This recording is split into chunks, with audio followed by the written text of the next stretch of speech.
Podcast Q3 Remuneração, um canal acima da média.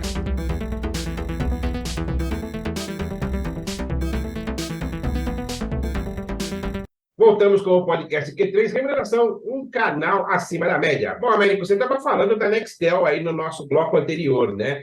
E você teve uma experiência como executivo de RH que passou por uma grande crise, né? A minha pergunta para você é a seguinte: como é fazer gestão de pessoas em uma empresa em crise de qualquer natureza, seja financeira, como aconteceu com a Nextel, ou Americanas, que está acontecendo agora, ou de imagem, como aconteceu com a Ambev nos anos 90, que foi muito criticada por incentivar um ambiente de conflitos, ou com a Vale nos acidentes de Minas Gerais? Bom, Vanderlei, foi uma experiência muito difícil, né? Assim, é uma experiência para a formação do executivo, é uma experiência muito boa. Eu tenho um olhar sempre mais otimista da vida, então eu sempre vejo, digamos assim, as oportunidades, os percalços como oportunidades, né? Então eu estou vendo dessa forma, mas é muito difícil. A Nextel, ela entrou na proteção do capítulo 11, né, da Lei de Recuperação Judicial de Empresas nos Estados Unidos, é o famoso Chapter 11. É um período muito difícil, porque você acaba tendo que administrar, principalmente no campo de gestão de pessoas, as expectativas das pessoas sobre os destinos da organização. Você tem ali milhares de pessoas com as suas famílias, então eu acabei, digamos, tendo aí um papel de muita preocupação em manter um canal ativo de comunicação com toda a companhia no Brasil, principalmente, em que pese que a nossa recuperação ela foi circunscrita nos Estados Unidos, mas, obviamente, isso impacta a operação nos demais países. No Brasil não foi diferente. As pessoas elas têm, obviamente, uma expectativa de ver as suas respostas, os seus problemas resolvidos. Ah, mas como é que fica? Vai haver corte? Ah, mas vai haver mudança no plano de benefícios? Não, será que eu vou perder meu emprego? Será que a empresa vai ser comprada? Será que a empresa vai ser, digamos, interrompida? Uma série de perguntas que geram ansiedade nas pessoas. E no momento em que nós estávamos exatamente na implantação do 3G e do 4G. Então, você não pode, eventualmente, dar-se ao luxo de, no momento que você está fazendo uma transição tecnológica, que é uma transição absolutamente mandatória para a empresa de telecomunicações. Nós tínhamos conquistado ali o leilão da banda H, da Anatel, e para operar 3G no Brasil e 4G em São Paulo e no Rio de Janeiro. Então, nós não poderíamos, de forma alguma, nos dar ao luxo de prescindir do melhor nível possível de engajamento das pessoas, para que nós pudéssemos, então, levar adiante esse desafio importantíssimo. E aí, lidando com mudanças na presidência, então, trocamos os CEOs, tanto internacional quanto aqui no Brasil, e eu acabei tendo que trabalhar nessa gestão, digamos assim, de expectativas, de ajudar o novo CEO aqui no Brasil, que não era brasileiro, veio dos Estados Unidos, a entender as nossas idiosincrasias, entender um pouco o nosso jeito de operar, de aproximá-lo de diversos contextos aí da organização, ajudá-lo também a colocar em prática uma agenda mais restritiva de despesas, e então isso acaba tendo que entrar em revisão de custos e mudança de estrutura organizacional, mas, sobretudo, mantendo as pessoas, assim, da melhor maneira possível, informadas. Sempre, assim, é uma coisa no meu estilo, né? Eu procuro manter um canal de credibilidade aberto com as pessoas, para que as pessoas possam ter em mim uma fonte segura de informações. Então, assim, não que nós revelássemos informações que talvez fossem confidenciais, mas não faltava absolutamente uma conversa a verdadeira das pessoas comigo. Então, criei um blog de comunicação, na época foi até uma inovação de comunicação interna, para que nós pudéssemos ter uma fluência instantânea quase de comunicação. Eu usei bastante o blog para me corresponder com as pessoas, para dar a elas, principalmente, respostas as questões, não importa quais sejam as questões, respondiam todas. Uma passagem interessante que eu me recordo, um dia eu estava lá no meu escritório, e aí, eventualmente, estávamos lá, um colega da nossa unidade de Florianópolis, da área de engenharia, tinha lá uma operação, um técnico nosso ali da área, e ele, então, passou ali, estava no escritório, e aí não sei se foi alguém da minha equipe, veio me apresentar a ele, né? Olha, eu queria. E aí ele falou: Olha, Américo, assim, você respondeu para mim uma pergunta e eu fiquei até surpreso. O vice-presidente responde uma pergunta, eu falei, mas por que eu não responderia? Aí eu falei: Vem aqui. Aí convidei ele, abri meu computador, olha só aqui, dá uma olhada aqui, a tela do meu computador, como é que eu faço? Olha aqui, ó, é aqui que saem as respostas, eu escrevo aqui, eu falo. Então, aquilo foi, assim, para ele, uma experiência interessante, me marcou positivamente, porque é um exemplo do que significa você dar atenção legítima às pessoas naquilo que incomoda elas. Isso pode ser uma pergunta mais simples. Então, é um momento difícil, mas é um momento em que você não pode, de forma alguma, roubar a esperança das pessoas. Esse é o cuidado sempre que eu tive de não roubar a esperança das pessoas. É uma situação difícil? É difícil. Há obstáculos? Sim, há muitos obstáculos. Há dificuldades? Muitas. Há perspectivas? Muitas também. Há possibilidades? Claro que há. Isso pode acontecer, isso não pode acontecer, isso é verdade, isso não é, e assim seguimos. Então foram anos muito difíceis, mas de muito trabalho e no sentido de manter essa esperança, essas boas perspectivas para, eventualmente, as pessoas, se precisassem tomar decisões, que tomassem decisões de maneira informada, não de maneira, digamos, baseado em boatos, ouvir falar, isso é verdade. Então, muito disso eu reputo essa importância de você liderar o processo de mudanças, ser um agente bastante ativo, não ficar a reboque somente do presidente ou de algum outro executivo no nível sênior, mas você assumir o protagonismo. E, nesse sentido, eu tive a oportunidade de assumir, inclusive, uma reestruturação da companhia. Trabalhamos, na época, com uma consultoria bastante renomada, internacional, conhecidíssima, e eu acabei sendo, vamos dizer, um líder bastante ativo no sentido de discutir caminhos estratégicos para essa Nextel, digamos, saindo da proteção da recuperação judicial, tendo que enfrentar os seus desafios de porte no mercado de gigantes, como é o mercado aqui brasileiro, e aí buscando alternativa. Então, aí é um exemplo também disso que eu acredito, de um RH protagonista que compreende os imperativos estratégicos, sabe fazer a tradução desses imperativos em requisitos organizacionais e não se esquiva de liderar uma agenda de mudanças, não necessariamente uma agenda simpática, de uma agenda com boas notícias, com ações difíceis. Eu, por exemplo, mudei totalmente o plano de saúde para reduzir, eventualmente, a projeção de custos que estava explodindo desse negócio. Não é uma medida simpática, né? Fui um dos que, eventualmente, advogou a mudança do headquarters, ou seja, de fazer uma redução de andares, né? De fazer uma redução do tamanho da organização, porque ela precisava manter-se viável, mas sempre com o respeito às pessoas, sempre se pautando pela verdade. E isso torna o RH estratégico, né?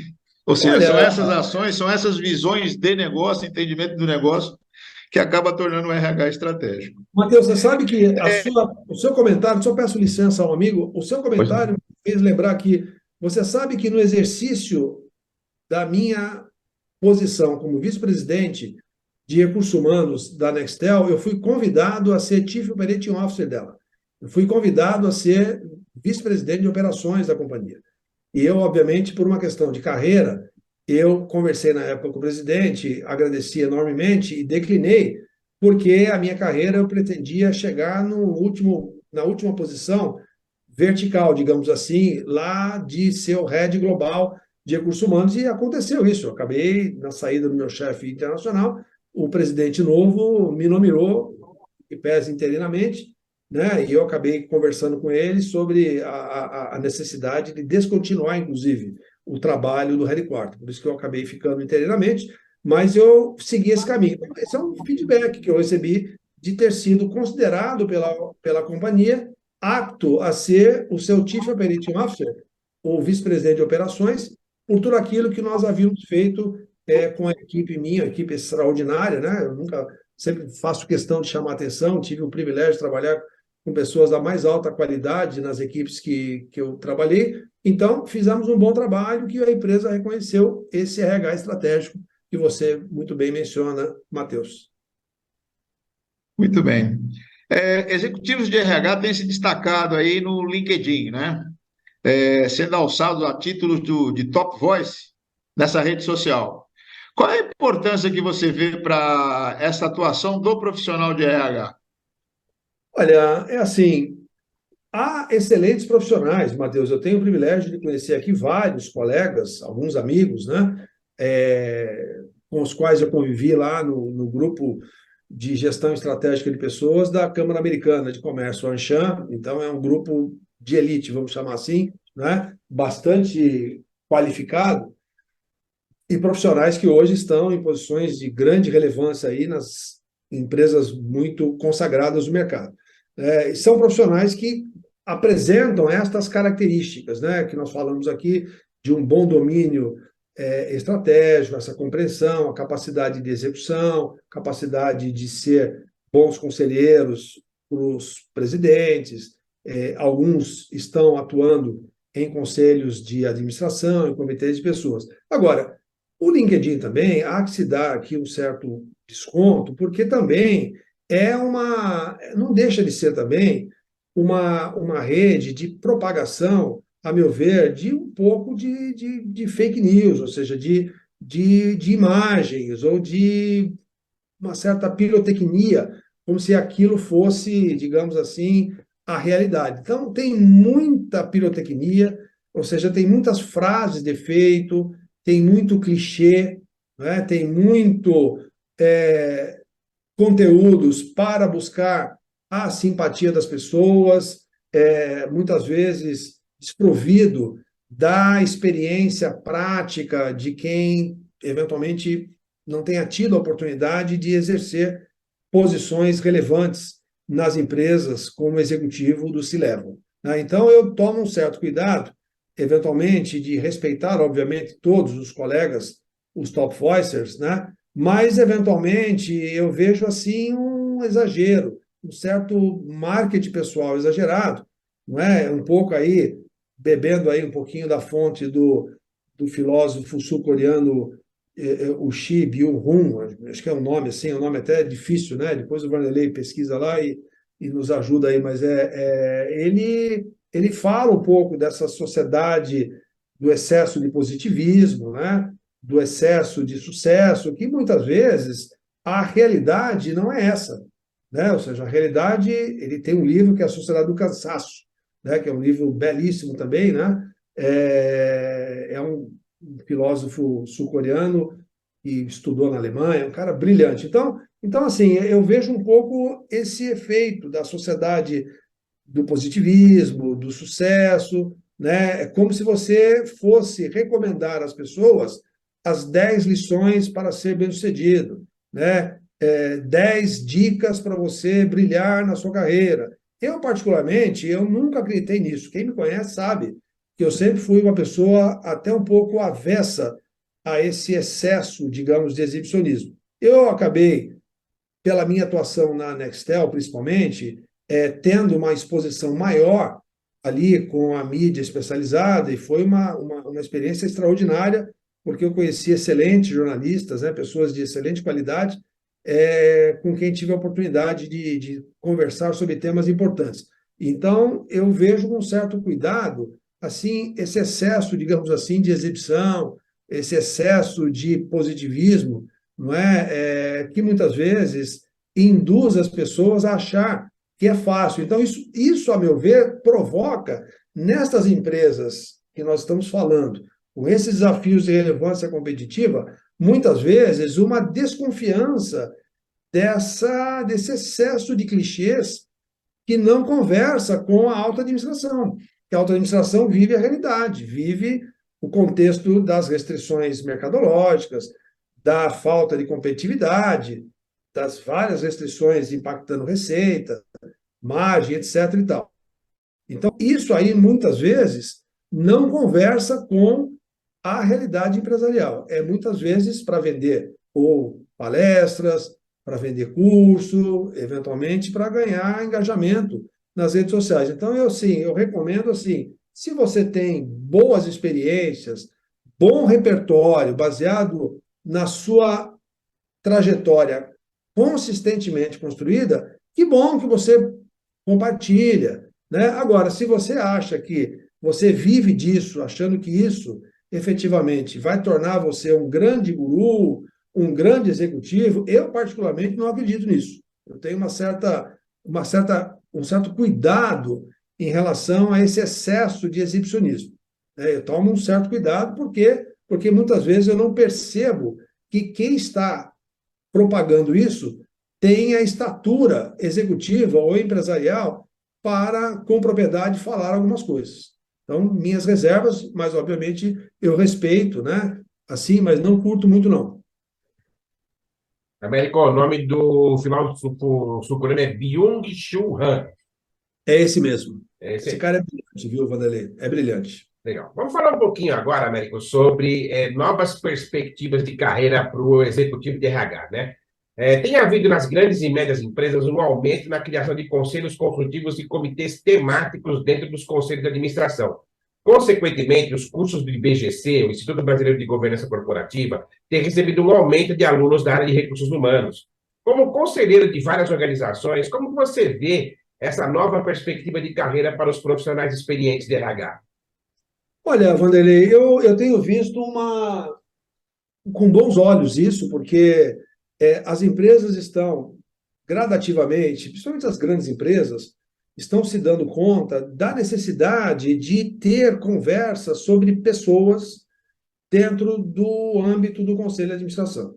Um exemplo disso, eu fui parte do IBGC, você sabe, fiz parte ali da comissão de pessoas por 3 anos, foi uma experiência extraordinária, né? Um convívio extraordinário com pessoas da mais alta qualidade, e aprendi muito ali a visão que o IBGC tem a respeito dessas questões ligadas às pessoas nas dinâmicas do conselho. Então, cada vez mais, o que a gente percebe é o seguinte, essa, essa avalanche tecnológica, colocando sob suspeição a relevância de empresas com seus modelos de negócios, não é? E que, de repente, de uma hora para outra, podem sofrer uma descontinuidade. Se uma empresa como a Gerdau, ela hoje está olhando negócios no Vale do Silício, se ela está discutindo formatos organizacionais mais horizontais, se ela está usando mais metodologias ágeis, se ela está discutindo,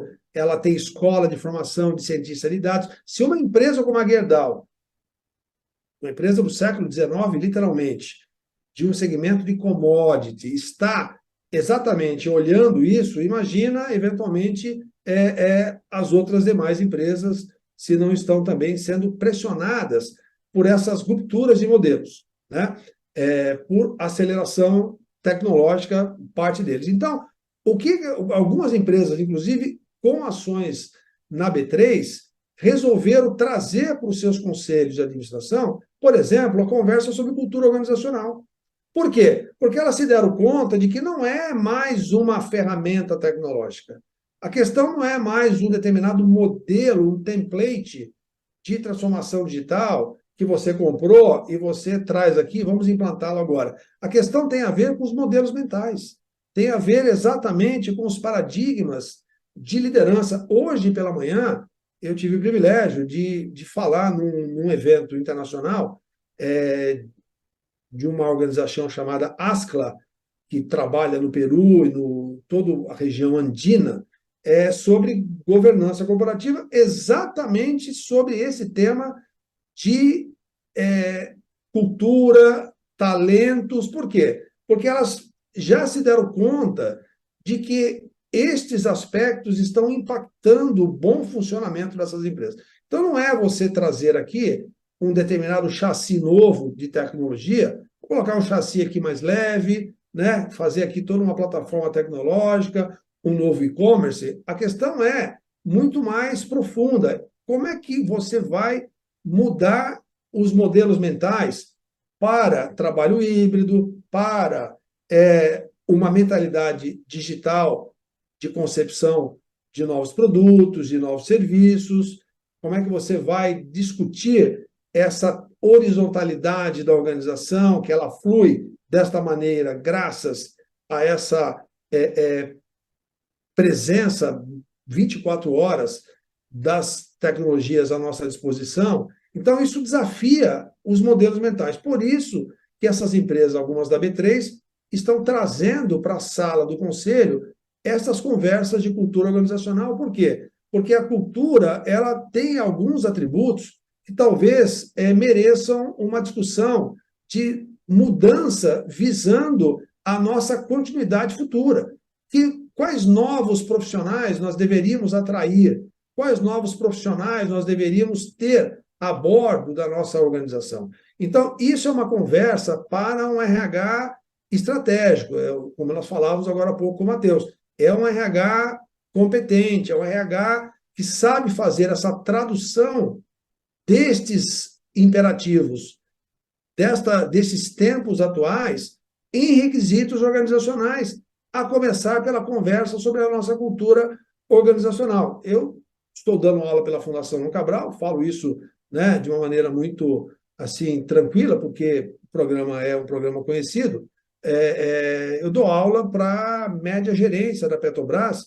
A minha disciplina é gestão da transformação cultural. Então, a própria Petrobras, que é um exemplo de empresa bem-sucedida, mundial, inclusive, um grande símbolo de sucesso no Brasil, ela está discutindo isso com seus gerentes, seus executivos, a cultura organizacional. Então, isso é um trabalho para um executivo de recursos humanos competente a serviço do conselho de administração.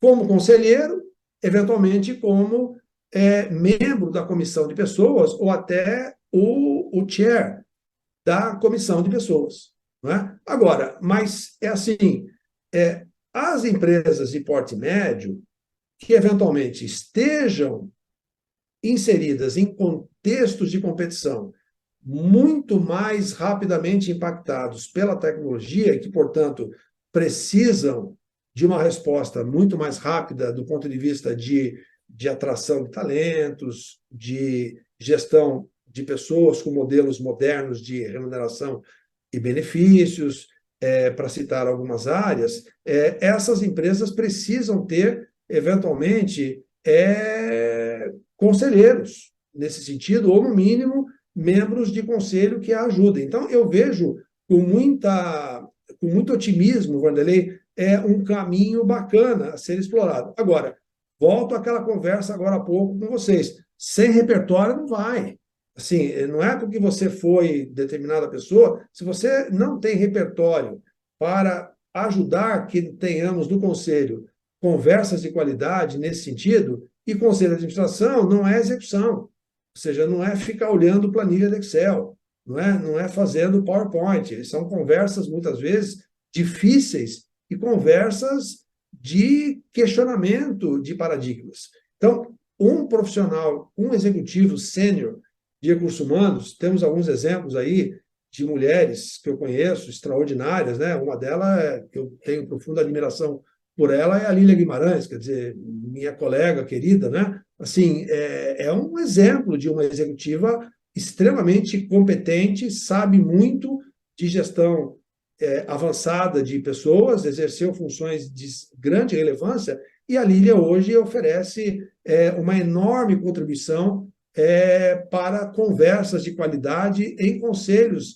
de administração de empresas importantes. Então, isso é um exemplo de que é possível você efetivamente emprestar o seu conhecimento nessa questão. Agora, tem uma outra questão também, que aí eu quero enaltecer aqui nesse momento, que é exatamente o papel da liderança feminina. Os conselhos precisam, cada vez mais, de mulheres executivas nos seus assentos. Então, é assim, temos também muitas colegas extraordinárias fazendo trabalhos brilhantes à frente de gestão de pessoas em empresas importantes.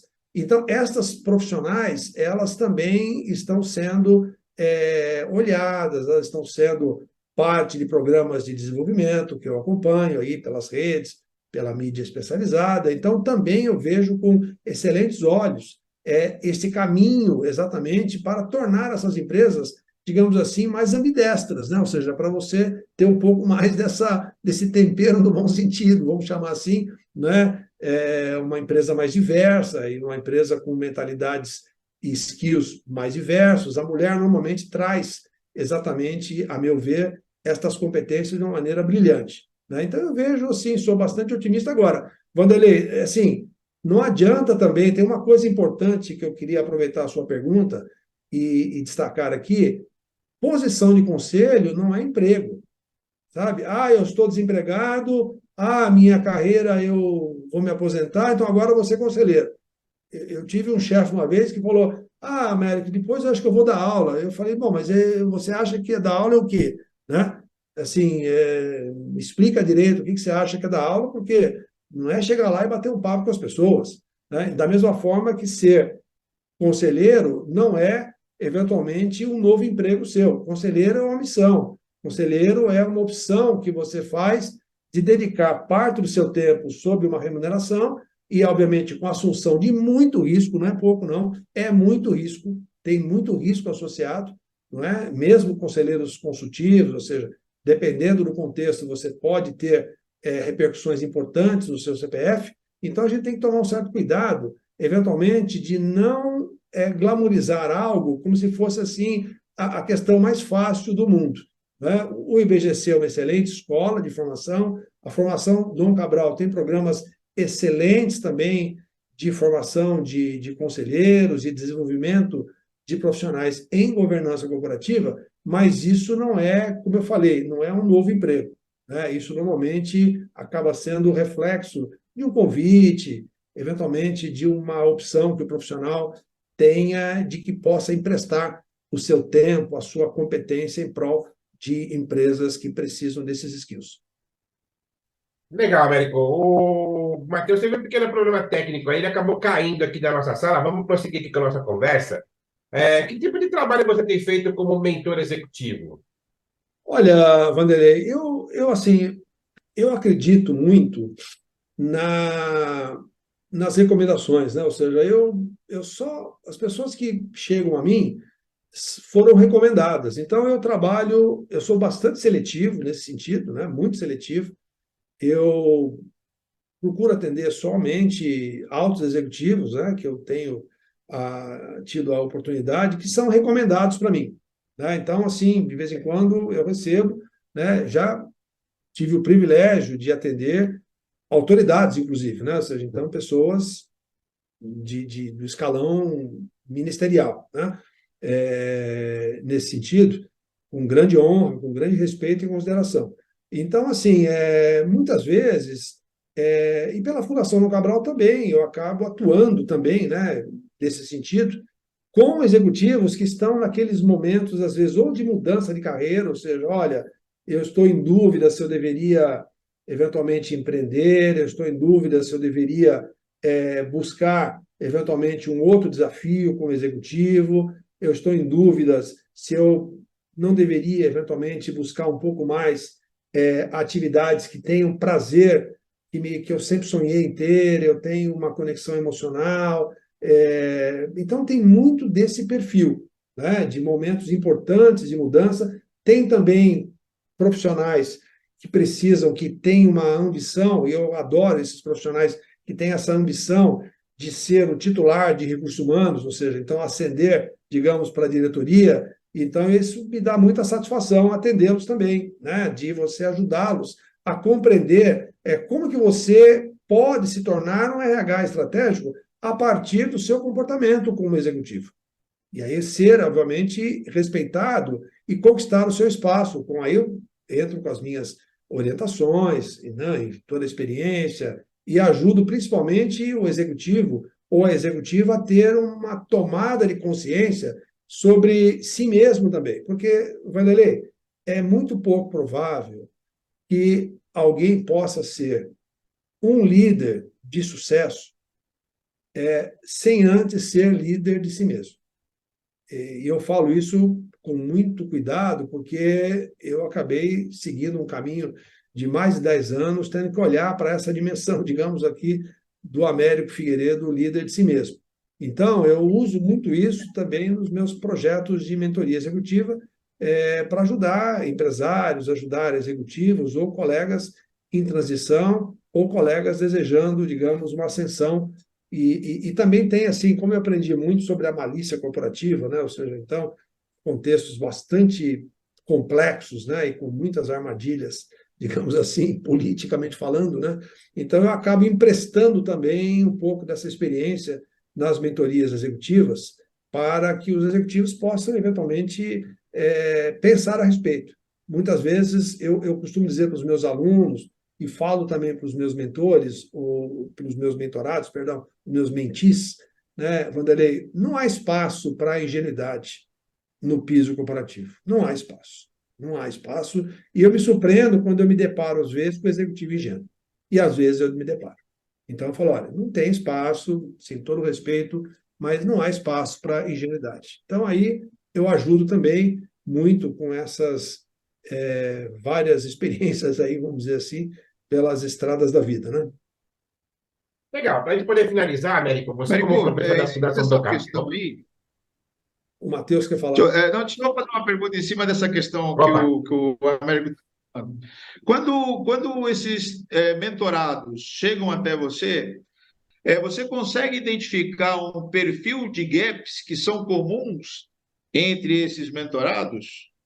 Olha, um gap comum é a falta de autoconhecimento. Não tem percepção clara de si mesmo, não tem. Sim, e vem com uma certa ilusão de que nós vamos entregar, digamos assim, um determinado kit mágico que vai resolver as coisas, né?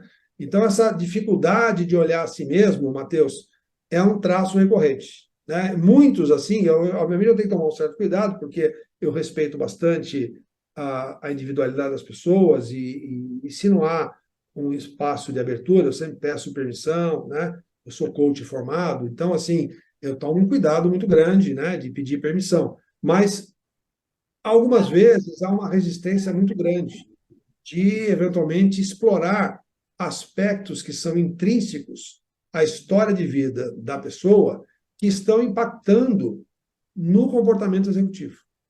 Então, isso para mim é um traço comum bastante evidente. Esse talvez é o mais, assim, eu diria a você, o que mais se acentua como traço comum, com mecanismos de defesa e, eventualmente, de desculpas, né? Assim, tem um contexto aqui, me aconteceu isso, eu não tenho culpa. Então, assim, tem aí uma certa proteção, uma blindagem para, eventualmente, muitas vezes, não tocar em questões que são intrínsecas da história de vida da pessoa. Muito bem. Estamos chegando ao final desta edição do podcast Q3 Remuneração, um canal acima da média. Eu quero agradecer ao Américo Figueiredo pela participação neste programa. Lembrando que os nossos programas estão disponíveis nas plataformas Spotify, Anchor FM, Google Podcasts e também no YouTube toda segunda-feira. Até o próximo programa. Podcast Q3 Remuneração, um canal acima da média.